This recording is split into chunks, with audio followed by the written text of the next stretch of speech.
it was honestly mental torture. Every single day was just pain. It was constant hurt, not only on a mental level dealing with this intrusive thoughts, but also on a physical level.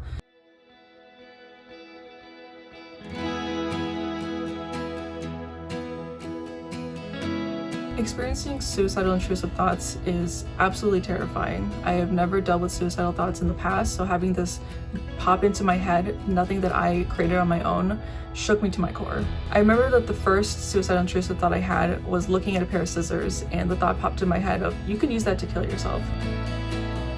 After that first intrusive thought, the second one came right after, and it was moment after moment after moment where the intrusive thought just started to like pile in.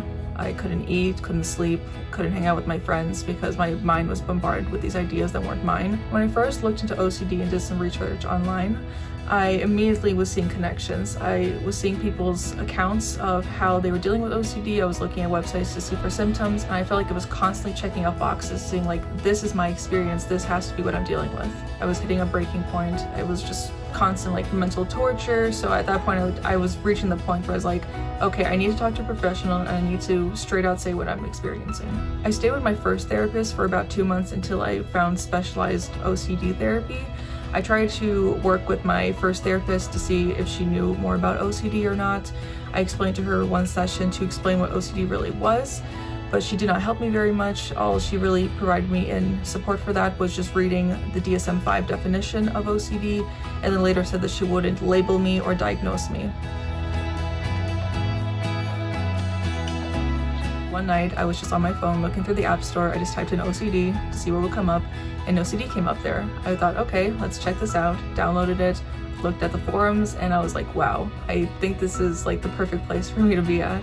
I felt relief. I felt like the metaphorical clouds above my head were starting to break through. I was like, wow, I'm not actually crazy. There's other people that relate to this. You know, it has a name and there's treatment for this. So I felt very happy to know that it wasn't just like a random thing that was going on with me. It had a name.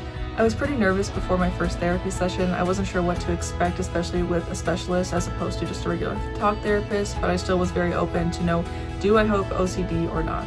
What made me decide to give ERP a chance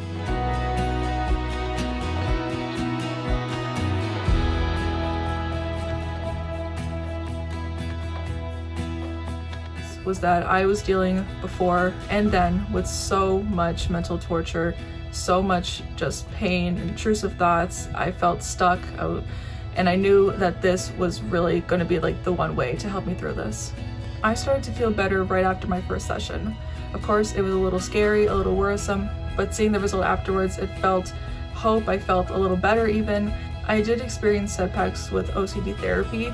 I had to learn that progress isn't linear, so there's going to be times where it seems like you're doing great, it seems the ERP is working, and there's other times where you feel like you're at step one. That's how I felt, so I just had to take that as it was and know that sometimes it was going to feel good and other times no.